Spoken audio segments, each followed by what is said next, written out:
I want to explain today why I became a blogger. I've been blogging, first on AOL, and then I went to Blogspot for 3 years. My blog is called Daughters of the Shadow Men. Google it. And I also have this channel, which I regard as a video blog. But I'll tell you how this all evolved. For years, I've been a big reader of the newspaper. I live by the newspaper. I have to read it every day. And during the course of many years, I'd sent a lot of letters to the newspapers. Arizona Republic is the main big newspaper where I live. And I have a very disappointing history with getting my letters published in the Arizona Republic. I've had in many years of writing letters to the Arizona Republic. Since 1973, I've only had one letter published. One? One letter? Yes, one. And during that course of that time, my file cabinet is full of letters. It got to where use an alias. It got to where I wouldn't even, condense my letter. I just write what I thought of something that I was protesting that they printed, and put it in my file cabinet because I knew they wouldn't. If they read it, they claimed they read everything, but I knew they wouldn't print it. Then they got their standards, and what happened that I thought was disaster for newspapers. Before 1973, I used to get a letter published every once in a while because the issues weren't quite so heated and controversial. In 1973, Roe versus Wade happened. Oh, jeez.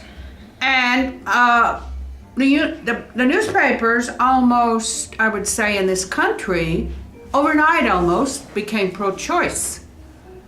Well, I suppose they printed some pro-life letters for quite a while, but it looked like they just got tired of the whole controversy. You can hear him, he's groaning, and just quit printing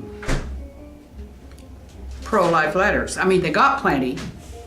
Mine were among them. I didn't switch overnight. I did not think this was the right thing to do. And I'd been raised where limited abortion, I thought, worked. Was certainly not. It was just, to me, a violent solution, a wrong solution. So anyway, after that, a lot of columns were printed, pro-choice. My turns were printed with Planned Parenthood. Heads of Planned Parenthood would get my turns. Even the abortion doctor, our leading abortion doctor in this state, Dr. Finley, his letters were printed any number of times. That's how far they went to the pro-choice side. And the pro-life letters were just a little pittance, hardly even anything.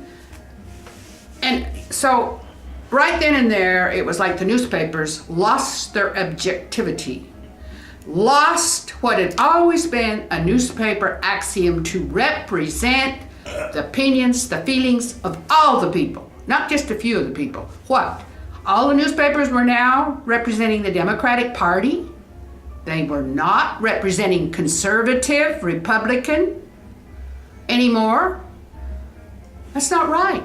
And eventually, this was going to catch up, as far as I was concerned, with the newspapers.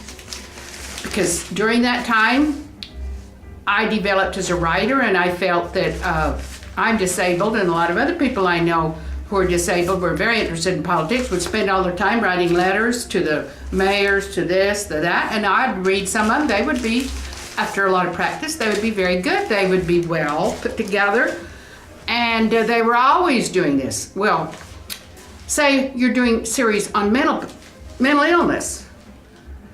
What? Then the newspapers would decide nobody but authority, nobody that wasn't, had credentials that seemed to be their criteria. They're the only ones that we're going to print. we don't want people saying, well, who's that? Some nutcase you're printing? We're in a world full of nutcases. We don't print any nutcases. No. Oh, the newspapers, and then they started doing the canned newspaper thing so that every newspaper in the United States sounded just alike. They were all, that was an easy way to do newspapers, and people were doing it. And, then the newspaper got a lot less individualistic. My Garfield County newspaper up in Utah started printing a much more interesting letter section because the woman still seemed to be thinking, and when provocative letters would come in, and they could be long, they kept a great big series going on iron vandalist versus cattleman that was just fascinating.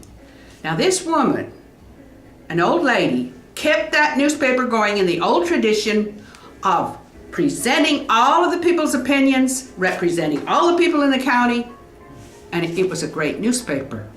And I hated to see that newspaper go, because compared to her letter section, the letter section in the Arizona Republic was pitiful. Pitiful.